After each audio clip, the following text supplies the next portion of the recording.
So, uh, yes, I get to present the vendor version of all of this. So, kind of go through kind of things like what we see at Microsoft for something. So, one of the things that you look at, and you look at our daily workflow for everything, and everybody thinks that from a Microsoft perspective, we use Copilot. Well, Copilot isn't just one thing. How many things do people think that we have that are labeled as Copilot? Would you say 20, 50? We actually have 100 different things that are called Copilot. Now, only about 1 or to 10 of those are things that you can actually buy. But even Copilot is something that it's not just one thing either. It's actually got 7 different models behind it. There's 5 different OpenAI types of models, and we recently added 2 from Anthropic. So it's a huge amount of stuff that we're getting. And when we look at it from a Microsoft perspective, if I come to my meeting, and so I put a few things that we've got from this. So if you look at my daily workflow, like the first thing it ends up doing every morning out of Outlook, it automatically has a task that's like, okay, just summarize John's day and figure out, where are all these things that happen, and essentially, what happened overnight. So you can actually put in your team members for things. So I've got about 50 accounts that I'm responsible for, which is a very interesting conversation. I get hopped from Teams call to Teams call, and I may not know, hey, what happened while I was working on this other stuff. Hey, they did an update to the sales proposal. They did some update to those kind of things.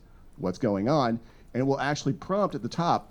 So you've got, here's this presentation. Here's when it is, and here are all the different things. You can ask what's going on with this customer in general. What's going on with that region in general. So I deal with healthcare, and healthcare. Like for us, we're all waiting for new HIPAA to come out next month. Knock on wood, because we've been waiting for it for a long time. And then all of our customers are, of course, asking us, hey, what's new HIPAA? But even on things like on the sales side, every single meeting that we have, the Copilot will go through. We have a Copilot for sales, and it automatically tags all of those opportunities and then updates our CRM for us, which is fantastic. It's also something that, from a quota perspective, is kind of scary, because one of the things it does is actually generates the strength of schedule for everybody. And so the higher rank you get, the harder your strength of schedule gets. And they used to do it off of simple things like, okay, well, how big are they?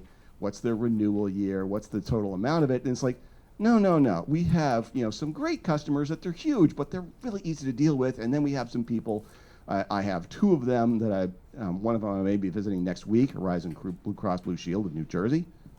They're a fun torture customer. But it actually reflects that, and actually will help adjust what the quota will be, as well as who gets assigned to this, and it will actually bring in some other people and do it, those kind of things. And it also is something that we have on our mobile phones for everything. We rolled it out to our entire organization, and even from a training perspective. And this is kind of weird. So our head of the commercial enterprise is a guy named Judson Altoff, and we now actually have when we end up doing training, and our people either love it or hate it, there's actually Judson.ai, or we call it J.ai. I'm still waiting for Agent K to smack Jay around a little bit for all of that kind of stuff. But we are going through this, and we actually, instead of doing the standard presentations, we actually are ending up doing the training and actual how do we give a presentation in front of Judson. And so it's all trained on Judson. We're not allowed to put it out for the deepfake reasons, obviously. Judson.ai says, yeah, we'll give you the discount of that. No, we won't. That kind of stuff. And so we've looked at a lot of stuff from Copilot. And the second thing that we're seeing is a lot of things about agents. So, everybody thinks that there's a tiny bit of agents, but there's actually a ton that we've put internally. Something around our, what is the customer using? What do we think the customer is going to use? Microsoft licensing. I'm sure everybody who's ever dealt with us looks at our licensing and goes, dear God. We actually have a whole person we call them the commercial executive, and their job is literally, I tell you buy this and this, and like, okay, we have all these 10 things. Let's put it all together and figure out what the best way to actually package this and make it defensible. And do we have all the prereqs and all that kind of fun stuff? We go through those kind of things, and now we're seeing more and more of that in AI. We're seeing agents that, if we're going to help you, and we have a program that we call ESIF, how do we set the funding for that? How do we set, what's the realistic partner for that? And we go look at all of it. You used to have somebody who would go through and look through every single partner how did they perform? Did they do it on budget, on time? Was it because the partner failed, or was it because the customer was just difficult? Again, Horizon, Blue Cross Blue Shield in New Jersey. You go through those kind of folks, and it actually helps us to be much better at doing this as a company. And the agents are just exploding on our thing.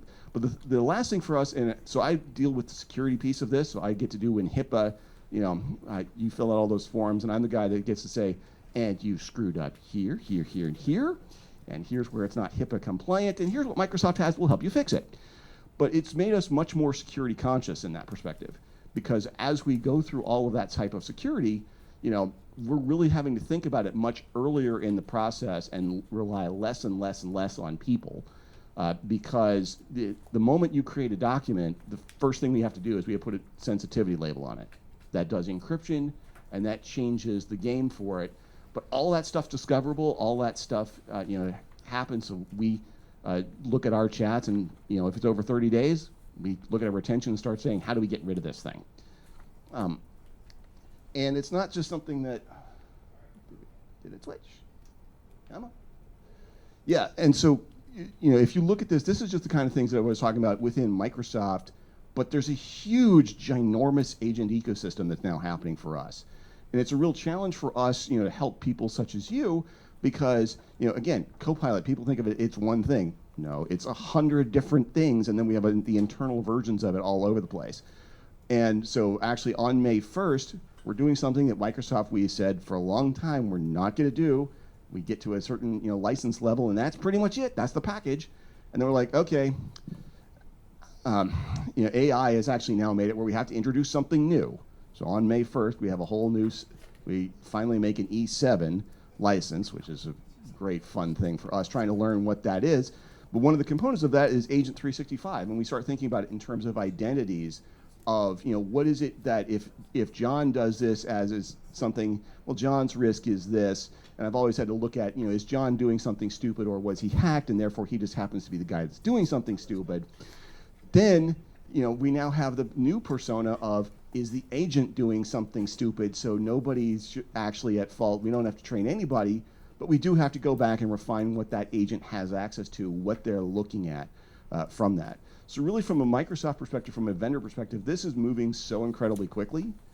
For us, just to put out all these agents to everybody, we had to make the decision, is it worth it for us to do it? Because, for us, it's, well, if Microsoft, we do it for 100,000 people, well, that means we took 100,000 people's worth of compute out that we could have sold to everybody else, and really show what that looks like. So basically, at this point, as Kat put this, AI is really reaching the critical mass. Everything at this point is on the table. And so this is just a look at what I see from my agents when I go look at it from a Microsoft perspective. So we've got things such as, and so like we're doing performance reviews. I ended up running it through 5 different ones of these. I ran it through a co-work version. We have one for the career. We have one for impact. This is how we rate all of ourselves. We've got, and it, go through search through M365 and find all that data, which is great, which is what keeps me in business, because the number one question we're running into is, it's great, Copilot has access to everything you do. Wait a minute, I don't know if that's a good idea. But for us, it's really just, an explosion of how all of this stuff is working. So if I, some of the takeaways from it, it is just another tool, but it's one of those things that the more that you're using it, the better off it gets for everybody. And we're really at that point where, yes, there are dangers to it, but it's something that we need to really explore this liberally across the board for stuff. And, you really do need to ensure that your organization does have some controls in place.